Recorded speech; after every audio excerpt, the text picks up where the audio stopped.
तो time sufficient है, काफ़ी टाइम मिल जाता है, तो उसमें करो, ठीक है। अपना रिवीजन भी करते रहो और जो भी टेस्ट की तैयारी आपको दी जाए, जिस भी यूनिट का आपका टेस्ट हो, बिफोर दैट टेस्ट आपको अच्छे से तैयारी करनी है, ठीक है। ओके, तो आज का हम टॉपिक लेते हैं ऑप्टिकल आइसोमेरिज्म को थोड़ा सा आगे बढ़ाते हैं। उसमें 4-5 टर्म आती हैं, उन टर्म के बारे में देखते हैं। देखो भाई, पहले थोड़ा सा डिस्कशन करते हैं, फिर उस चीज को मैं आपको समझाऊंगा। देखो, अगर मान लो मैं एक ये कंपाउंड ले लेता हूं, ओके,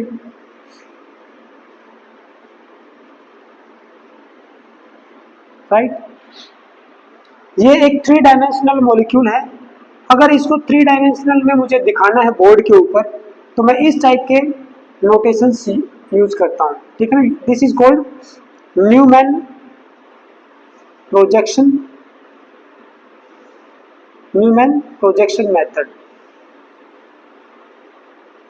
ठीक है। ये सब आएंगे बाद में, मैं सेपरेटली करवा दूंगा। ये कंपाउंड, इसमें आप ये बताइए, क्या इसमें सेंटर ऑफ सिमेट्री है? नंबर 1, पहला जो हमारे सिमेट्री एलिमेंट होते हैं, सिमेट्री एलिमेंट, यही से एक बहुत इंपॉर्टेंट डेफिनेशन निकलेगी। क्या इसके अंदर, इस मॉलिक्यूल के अंदर आपको सेंटर ऑफ सिमेट्री नजर आ रहा है? सेंटर ऑफ सिमेट्री बताओ भाई, नहीं आ रहा है? क्योंकि जब इस सेंटर से मैं इस हाइड्रोजन की तरफ जाता हूं, तो इसके बिल्कुल इन्वर्ट पोजीशन पे कोई हाइड्रोजन नहीं है। इधर जाता हूं तो इसके बिल्कुल इधर फ्लोरीन एटम नहीं है, like that. So it is not having a centre of symmetry, नहीं है। ओके, नंबर 2 बताइए भाई, एक्सिस ऑफ सिमेट्री क्या प्रेजेंट है? अगर मैं इस सेंटर में से जाते हुए कोई भी एक्सिस कहीं से ही पास करूं, तो क्या अगर मैं इसको ऐसे रोटेट करूं, क्या उन्हीं पोजीशन पे सेम एटम आ रहे हैं? क्या उन्हीं पोजीशन पे सेम एटम आ रहे हैं? पहले फर्स्ट पोजीशन पे अगर मान लो मैं along this axis a line passing through hydrogen carbon bond through this center like this, एक एक्सिस पास करता हूं एंड आफ्टर दैट मैं इसको ऐसे रोटेट करता हूं 120 डिग्री, तो ये एटम यहाँ पे आ गया, ये यहाँ पे और ये यहाँ पे आ जाएगा। Okay, that is fine. लेकिन आप ये चीज देखो, इस पोजीशन 1 पे पहले मेरा फ्लोरीन था, बाद में मेरा ब्रोमीन है, ठीक है। तो वो सेम पोजीशन पे सेम एटम नहीं आ रहा है, so it is not having an axis of symmetry. इसके अंदर एक्सिस ऑफ सिमेट्री है ही नहीं। अगर मैं मान लो यहाँ पे हाइड्रोजन हाइड्रोजन हाइड्रोजन कर दूंगा ना, तो ठीक है, फर्स्ट पोजीशन पे पहले भी हाइड्रोजन बाद में भी हाइड्रोजन, तो वो एक्सिस ऑफ सिमेट्री है उसके अंदर। लेकिन इस मॉलिक्यूल में एक्सिस ऑफ सिमेट्री नहीं है। Number 3, next is plane of symmetry.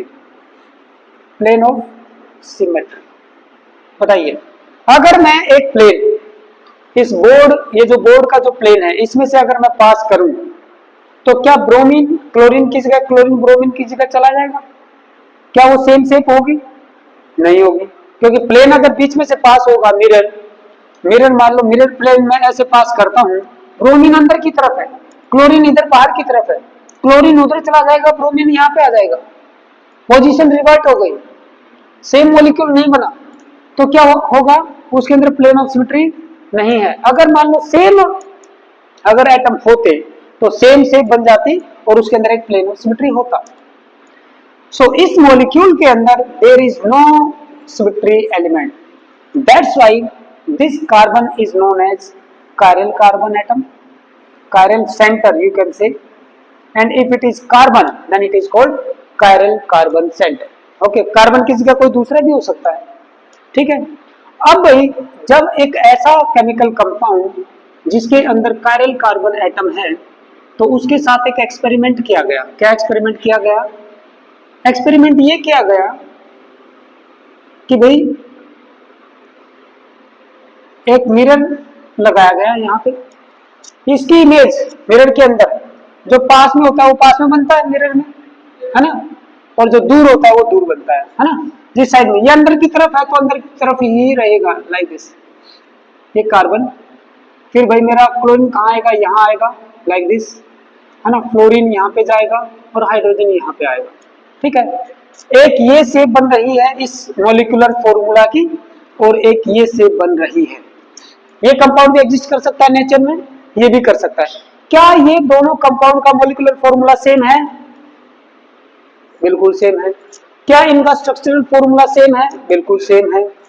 क्या इनकी मिरर इमेज एक दूसरे के ऊपर सुपर इम्पोज कर रही है? कर सकती है क्या?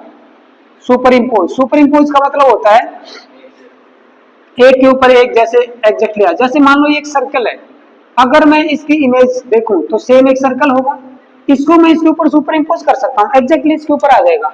कोई लेटर है मान लो ए, इसकी अगर मैं मिरर इमेज देखूं तो ए आएगा, इसको मैं एग्जैक्टली इसके ऊपर फिट कर सकता हूं, सेम से, तो सुपर इम्पोज कर रहे हैं। लेकिन ये कंपाउंड सुपर इम्पोज नहीं करेगा। Okay, these two are non superimposable mirror images of each other. Okay, mirror images of each other. Okay, non super imposable है। तो ऐसे केमिकल कंपाउंड जो एक दूसरे की non super imposable mirror images बनाते हैं, ऐसे कंपाउंड को हम बोलते हैं एनेंशियोमर्स। क्या बोलेंगे बेटा? एनेंशियोमर्स। ओके, एंड ऐसे जो एनेंशियोमर्स होंगे उसमें एक होगा डी और एक होगा एल। एक रोटेट करेगा राइट में और एक रोटेट करेगा लेफ्ट में, but by seeing the shape here on the paper और on the board you can't decide which is D which is L.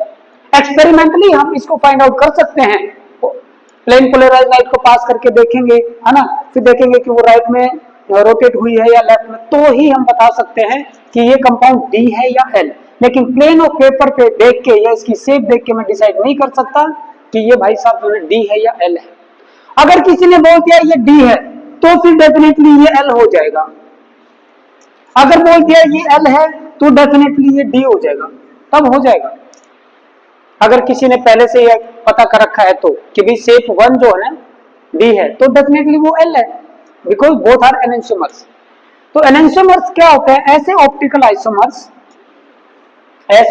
Isomers which have non superimposable mirror images are called enantiomers। यहीं से enantiomers की definition generate होती है।